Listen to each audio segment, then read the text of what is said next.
What's going on, everybody? If you don't know who I am, my name is Chris Mowry. I am 23 years old and I scream on the internet about politics, my biggest passion. I despise Donald Trump. I'm very passionate about the current threat to democracy we face, rising authoritarianism slash the rise of fascism. I scream a lot about the terrible things Donald Trump is doing these days. And I had the honor and privilege of being a part of a live event yesterday where I got to be on a panel with Senator Cory from New Jersey, who many of you know. He stood on the Senate floor for over 25 hours, and Shaniqua McCollum, who's the head of Vote Save America and does a lot of really, really incredible work. The entire conversation is just geared around what you can do to get involved. Like, Senator Booker stood on the Senate floor for 25 hours. He grabbed a lot of people's attention. A lot of people were angry, upset. They heard him.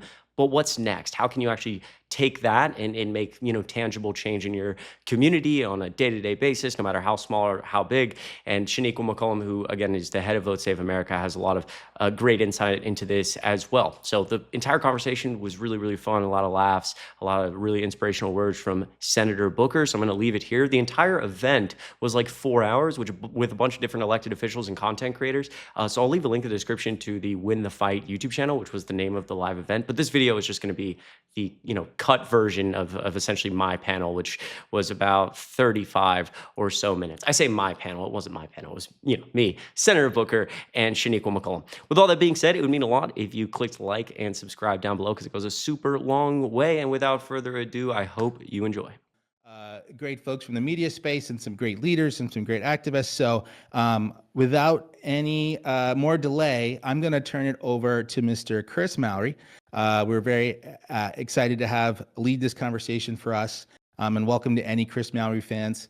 You can leave questions as you see them if you're watching in other places in our YouTube chat, which you can get to through winthefightlive.com. And thank you so much, Chris. I'm going to turn it to you and let you take it away. Cool. Thanks so much, Jesse. I appreciate everybody who's watching, who's tuned into this stream at home. I know I want to say a big thank you first to the organizers who set this up, because it's been really great. So my name is Chris Mowry. I'm essentially post on the internet about how much I dislike Donald Trump, usually in a very passionate way, like whether it's at my desk or in my car, yelling a lot about what's going on in our country and the serious threat we face. I'm joined by Senator Cory Booker, who obviously many of you know, and Shaniqua McClendon, who is the head of Vote Save America. And the goal of this conversation is, to both of you, I think the most common thing I hear these days is, Chris, like, I hear you. You've caught my attention. I wasn't passionate about this before, but we're facing serious threat, the threat of authoritarianism or fascism, the things that Donald Trump is doing to this country. But I don't know what to do next. How do I actually get involved? What can I do, whether it's on a day-to-day basis or even broader than that, joining organizations? What can I do to help fight? And I think so often I get caught in this trap where I'm like making videos and it's like, gosh, this is really intense, kind of depressing. Obviously, morale is not very high. And it's like, you want to be able to at least direct some of that anger and energy somewhere. So I first want to start with Senator Booker. Sir, it's good to see you. You sat on the floor of the Senate for 25 hours. And I think that's a good place to start. I want to ask you, what was your goal in doing that? What did you hope to achieve? And in a lot of people, really, that I heard from personally, got involved from you doing that. It was incredible.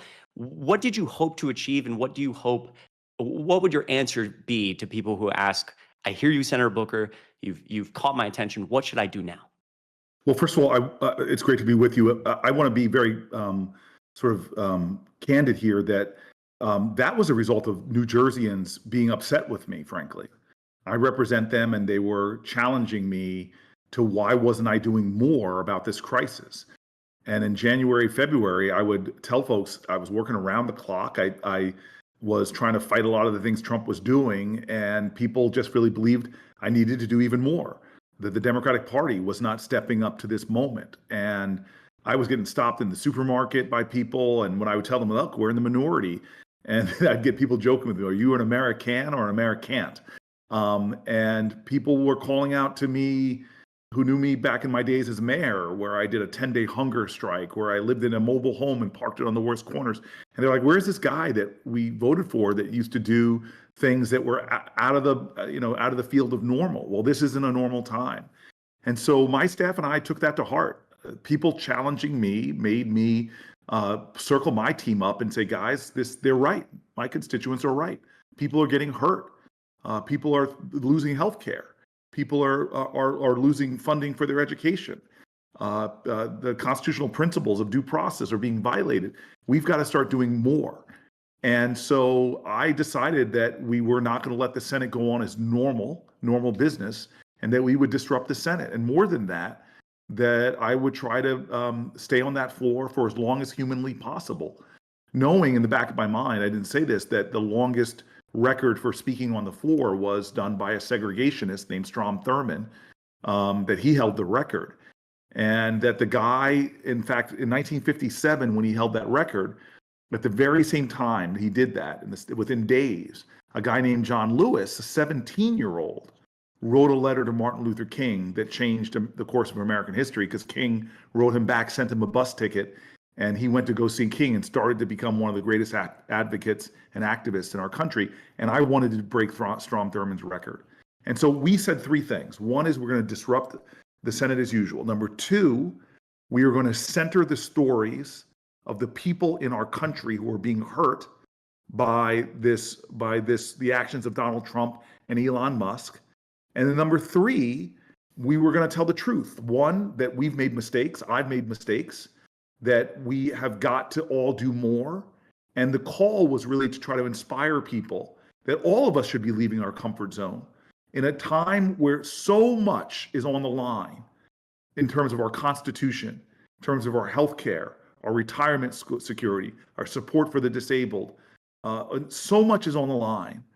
People's free speech rights being abridged, people being disappeared from our streets, when so much is on the line, cutting for cancer research, cutting for scientific innovation, when so much is on the line, private businesses, law firms being attacked unless they come heel before the president and pay him off. So much is on the line. The question has got to be, what are you doing? And leaders don't lead by words, they lead by action and example. And they lead by showing other people that all of us have to lead. And so that was our goals, and that was our ambition. That was incredibly, incredibly powerful, Senator Booker. I think that relates partly to a lot of the work. I know, Shaniqua, we were talking briefly before this call, and you do some really, really, really impressive work at Vote Save America. Can you talk a little bit about that and how almost you can, Senator Booker has heard the American people and a lot of people who feel like they're screaming into this darkness, and how you might be able to, the work you do to maybe engage some of those folks, or what they can do to take on the fight. Tell us about what you do. All of that to concise. Tell us about what you do. Absolutely. And I think I'm going to frame some of this really to kind of build on what Senator Booker just said. And thank you to everyone who organized this and having me here today. I will start with something my therapist always told me. She said, you can be uncomfortable for a really long time by not addressing a problem, or you can be uncomfortable addressing it, and then you can get past the discomfort. And so I think what Senator Booker said about us like sacrificing getting out of our comfort zone is absolutely necessary right now if we don't want to live the rest of our lives this way. And so as to actually getting involved, again, Senator Booker just said his constituents confronted him with not doing enough. And that's why one of the things we're telling a lot of people to do right now is call your member of Congress. I know sometimes people feel like that does not matter. I used to answer phones in the Senate, and lots of people called us. This was right after the Affordable Care Act was passed. So people had a lot of feelings, but we tallied up all of those calls and letters that we got, and we reported those to Senator Hagan, who I worked for at the time. And those things actually did have an impact. And when she was up for re-election in 2014, we looked at all of that. We looked at how people felt. But when she had to take those votes, it was really important to know how her constituents felt. But oftentimes it's the loudest voices who are calling in. So anyone who is like hearing me right now, it is not weird to call your member of Congress, and it's actually really important because Fox News mobilizes their audience all the time to be angry and call members of Congress. So we have to have our voices recorded.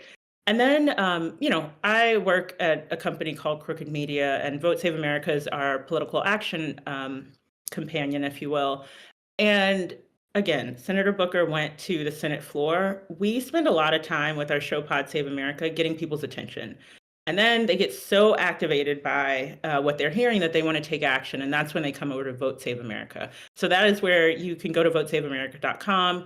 You just sign up. We get your zip code so we can direct you to the member of Congress to call. But especially you all who have platforms, model that behavior for your audience. Tell them why you're doing it. And it does have impact. You all have a lot of credibility with the people that you are in your audience.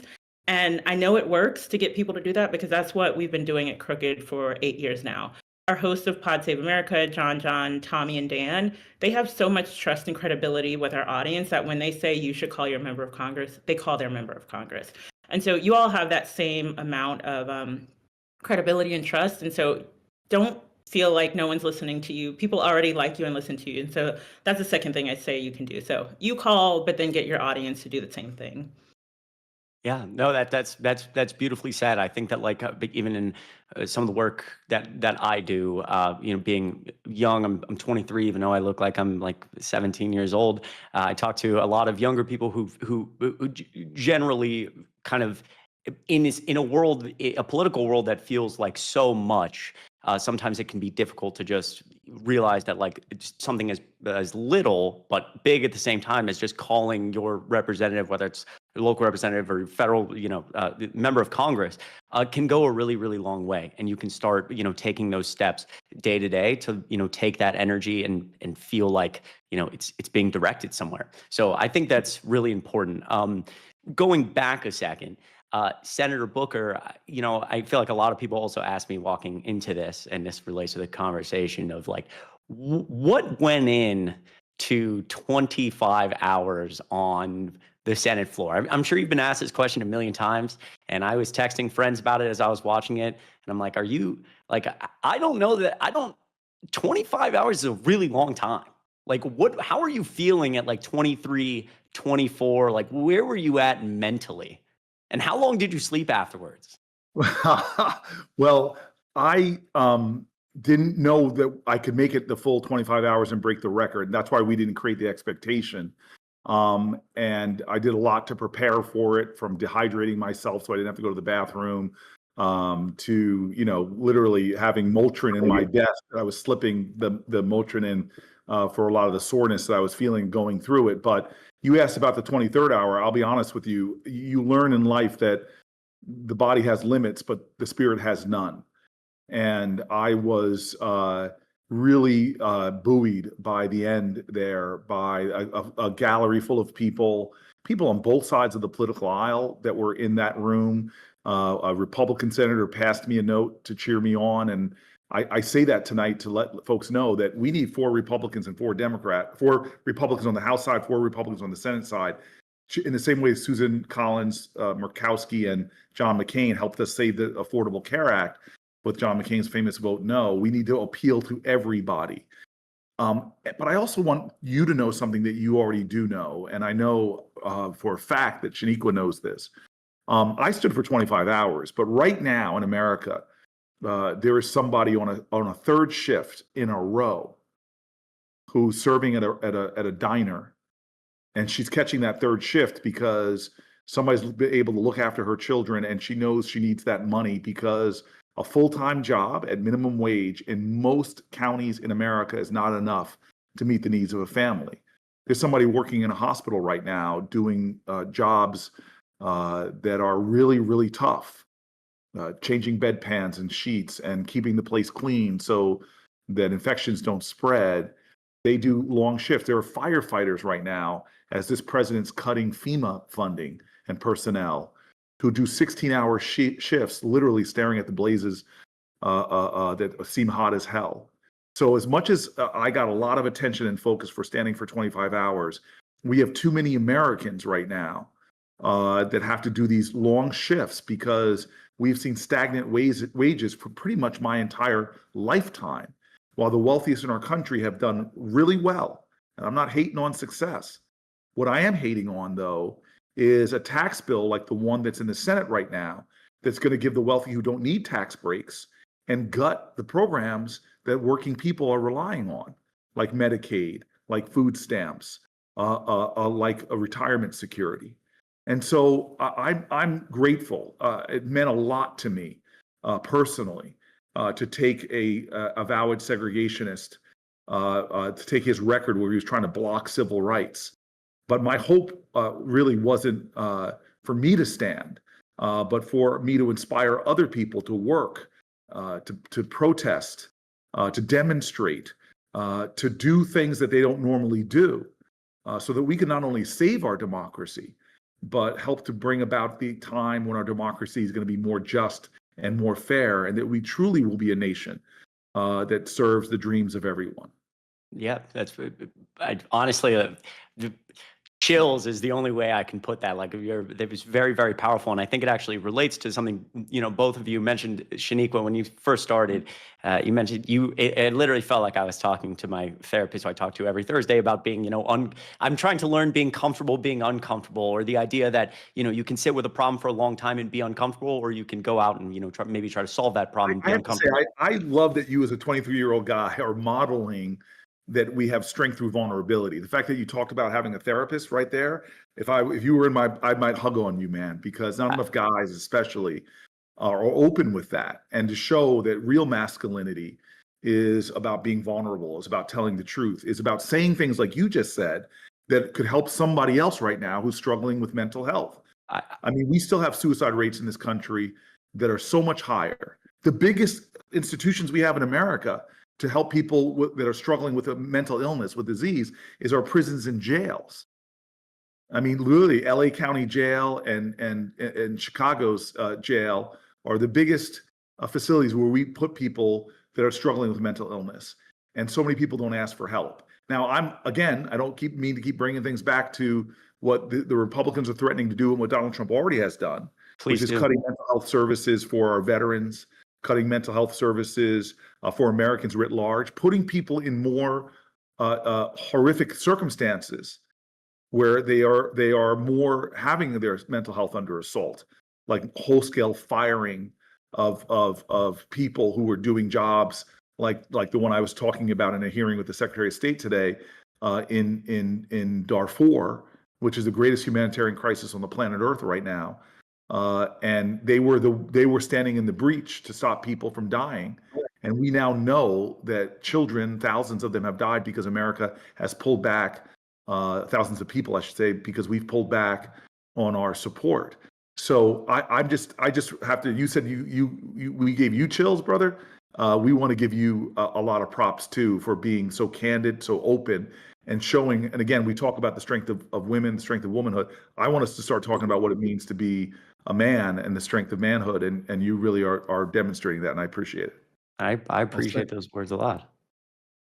Senator Booker, you might like our next panel, so stay tuned. All about talking to men about how we do this work together without sacrificing our values, and showing some of the things that Chris represents as well. But I'm back to do Q&A and be the voice of the chat here. So thank you so much for this conversation. What are you hiding under that hat? We look the same. I'm just a little less clean. It's been stressful putting this together. You guys' schedules are hard. My beard's a lot grayer now. Especially with Chris, it's got he's just putting it in my face with all that hair. People are trying to cancel us for a minute. They didn't work. And thank you everyone for joining. But the question we had for the chat was from Robin Levinson. Senator Booker, you need to round up all the Democrats that are willing to fight in the open and take action. Words are nice. Action is better. What else can you guys do? Well, I love people like that, because we should be demanding more of our officials. I finished my 5 hours, and one of my constituents said, "All right, that was amazing. That was great. What are you going to do next?" And I'm like, "Whoa, let me recover for a second."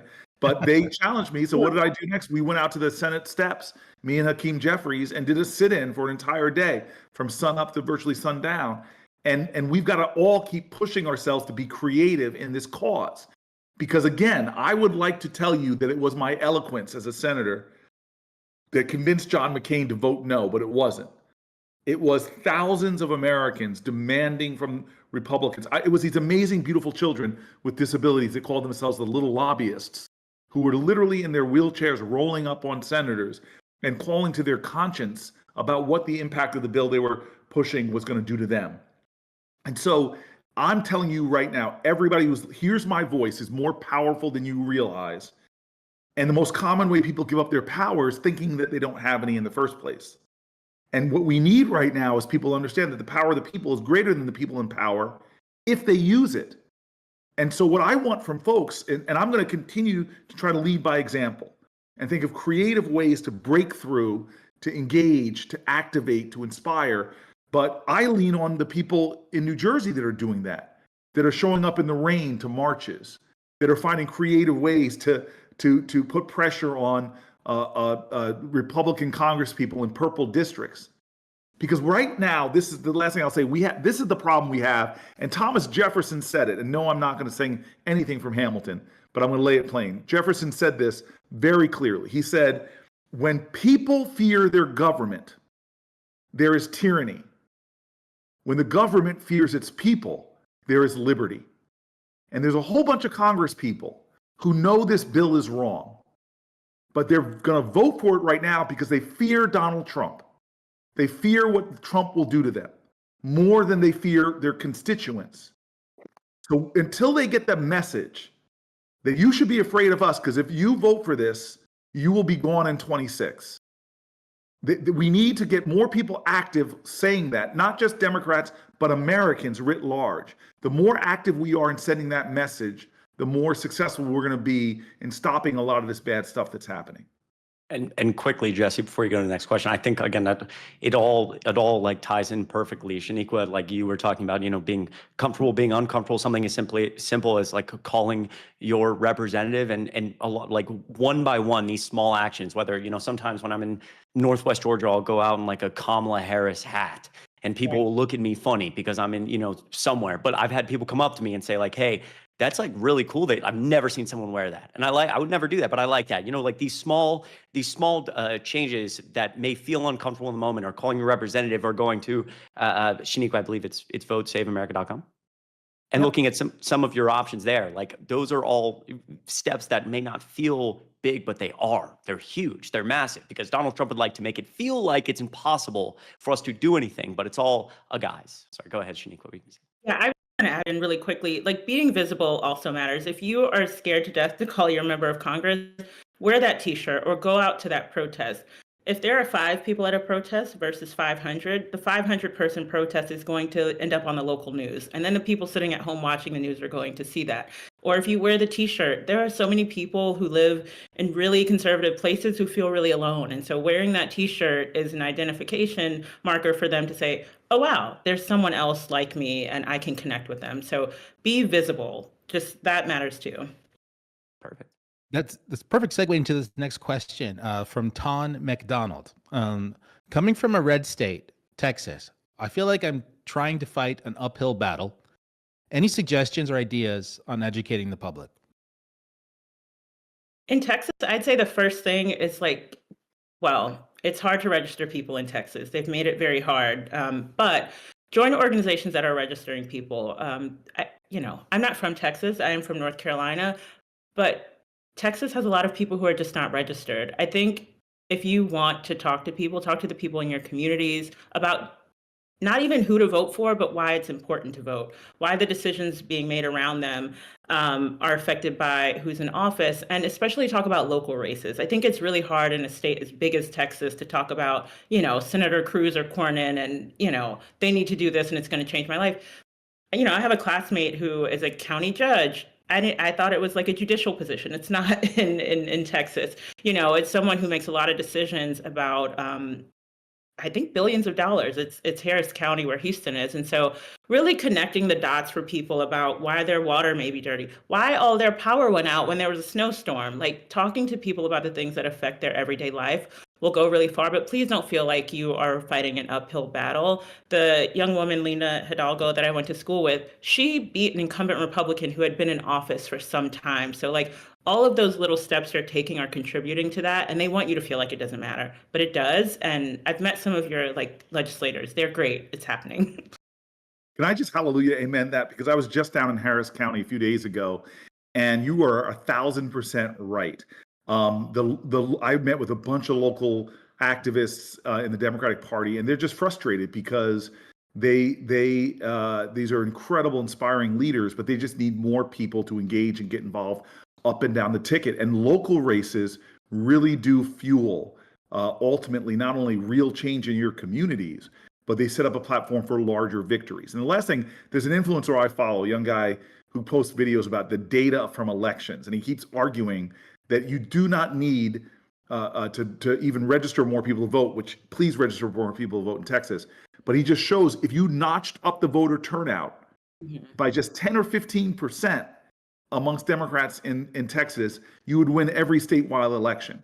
So it's a lot of it is just, as King said, what we have to repent for is not just the vitriolic words and violent actions of the bad people, but the appalling silence and inaction of the good people.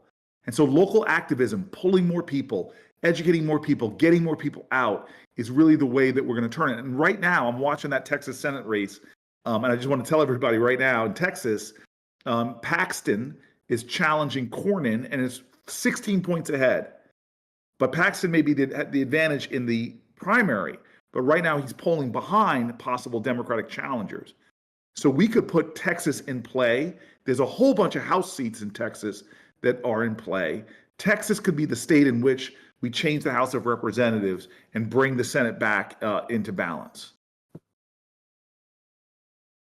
Amen. Let's do it. I like it. Senator Booker, I'm just going to take a personal privilege here as the organizer of this event. We have you on the line. One of the things that was so impactful for me about your speech and the work that you've done since is I feel like up until that point, the entire nation was just on edge and feeling very helpless and feeling very hopeless. And I think one of the things that as a political junkie and nerd and organizer and professional, a lot of the times colleagues and friends and those who follow the news closely want some sort of legislative victory or some procedural thing, or they want power back that we just don't have.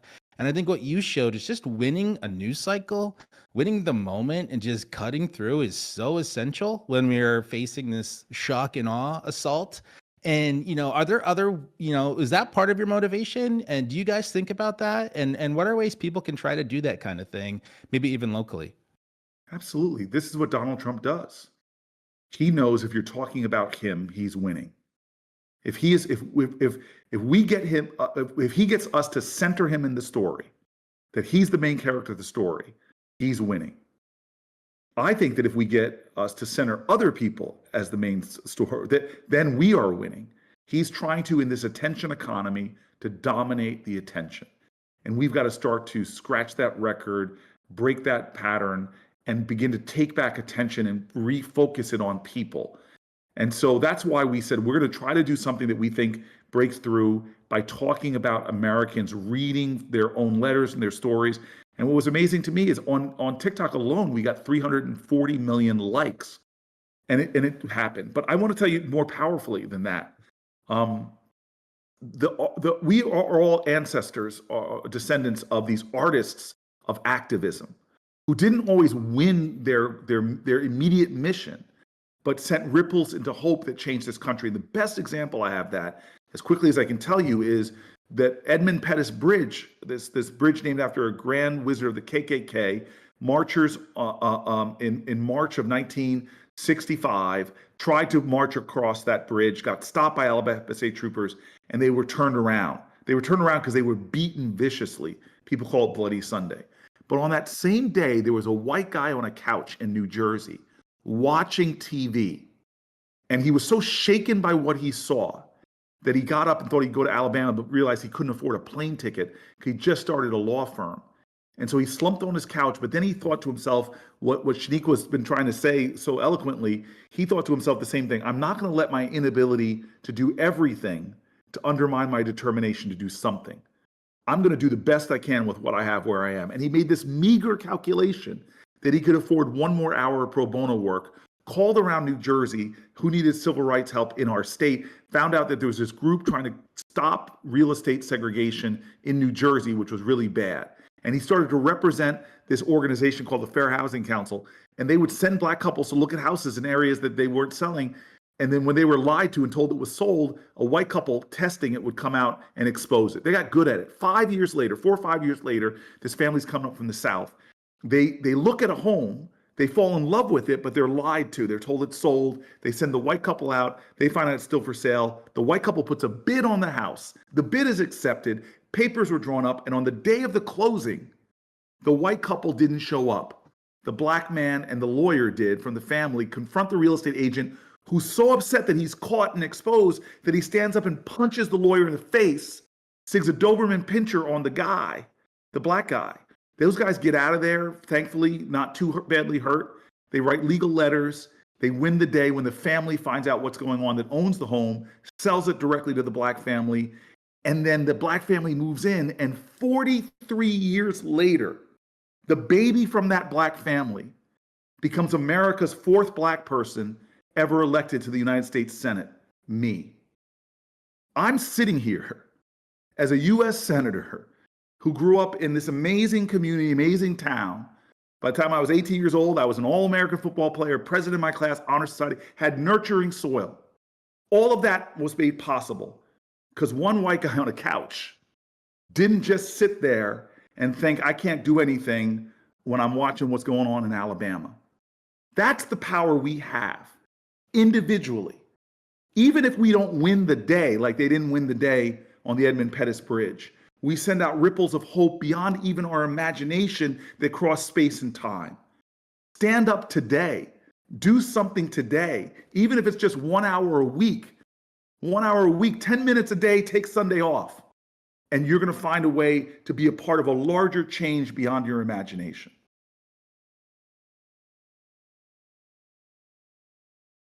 Woo, speechless.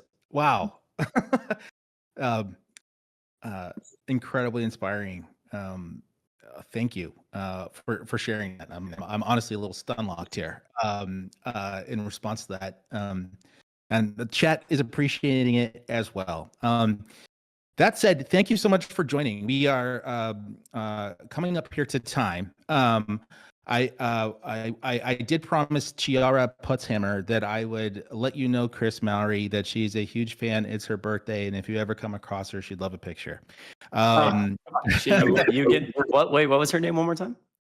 Chiara Putzhammer. P-U-T-Z hammer. Well, if you ever, I think it was Chiara. I don't want to get that wrong. I couldn't tell if it was a C or T, but if you ever see me around, feel free to say hi. Always. I'm always appreciative, always love a conversation. And happy birthday. Make it a good one. What about Shaniqua? Can we get a selfie, man? Come on. What's up with that? I gotta take one right here. Everybody smile. Smile, please.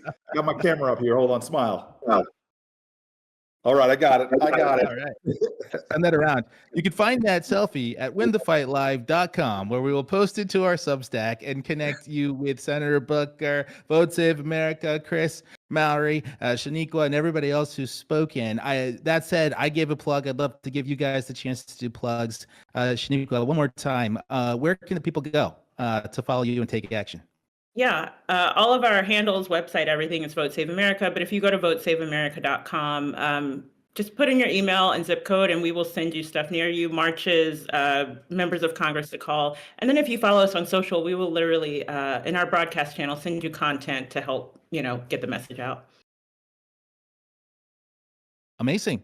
Chris, where can the people find you? Yeah. I'm Chris D. Mowry, literally everywhere. TikTok, Twitter, Instagram, whatever you use. So yeah, you can check it out. Sometimes I scream in my car about how much I hate Donald Trump because that guy is really bad. But I'd also recommend that instead of checking me out, you should check out a lot of the work Shaniqua does because it's really important and it's a good way to take that first step to get involved. And I'm sure you'll see me screaming about something later on after you've called your local or your member of Congress. And Senator Booker, thank you so much. Honestly, you agreeing to do this really made this event for us. People were very inspired to follow your lead, and you created a snowball for us. I think the action that you have been taking is really creating ripples, and this is one of them.